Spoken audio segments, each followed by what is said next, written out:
Good morning. My name is Kendall Jordan. I am a primary therapist and a trauma therapist here at Sabino Recovery. EMDR is eye movement desensitization and reprocessing, which is basically a very long way to say this. We have two types of neural networks, to put it simply. We have an adaptive neural network and we have a maladaptive neural network. And our adaptive neural network is usually more positive or neutral experiences. And our maladaptive network is where our trauma hangs out. Why that's the case is because for our minds and our bodies, our trauma is too overwhelming, it's too emotional, it doesn't make sense, it doesn't fit into one of these neat little boxes that our brain likes to put things in. So our brain kind of pushes it out here. And then on our worst days, when we're triggered, when we're going through a lot of different things, all that stuff comes back and overwhelms us. So at a high level, the whole goal of EMDR is to take what's in this maladaptive network and move it over to this place of integration in this adaptive network, meaning that I can fully realize this trauma has happened to me, I can fully know it, and I don't need to go have a drink or I don't need to go harm myself, some of the things that might have brought you to treatment in the first place. How we use EMDR is through something called BLS, which is bilateral stimulation. Bilateral stimulation is simply stimulating both sides of your body in some way. So you could do some tapping on your legs. There's really infinite ways you can do this. I will often use buzzers in your hand that vibrate back and forth. Some people might use eye movement. The whole goal of this is really two things. One, there's something we understand and something we don't understand, but it begins to connect these neural networks that I just talked about so our brain can communicate a little bit more efficiently. The second and most important thing it does is something that's called dual attention. Dual attention is I can have one foot in the past and know that I'm thinking about a traumatic memory, and I can have one foot in the present and I can know that I'm fully an adult, I'm here in this moment in Tucson, Arizona at Sabino Recovery, and I'm doing EMDR.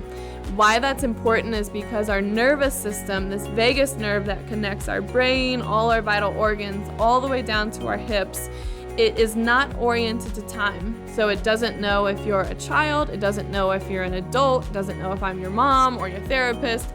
All this nerve knows is to keep you safe. So a typical session is first, we're gonna do a couple of things. With EMDR, it's really important to focus on something called resourcing. Resourcing would mean that I would have the internal or the external support if I'm triggered, if I start to dissociate, that I can regulate myself and come back to this present moment.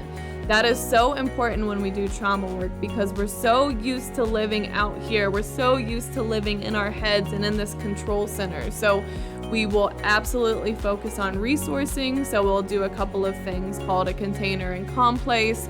We'll also do something called the DES2, which is Dissociative Experiences Scale 2.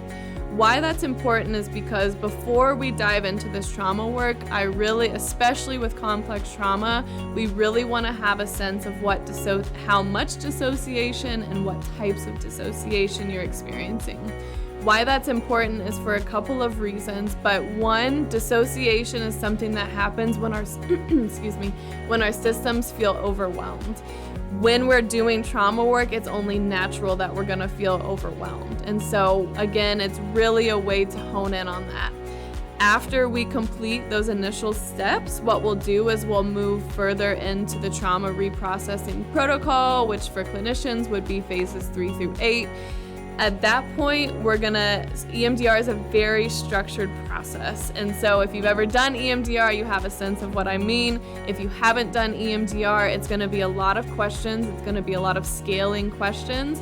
It's gonna be me holding space, but it's also a very internal process for the person. So we'll do what we call rounds of, and I often use those buzzers. So the buzzers will be vibrating back and forth in your hand.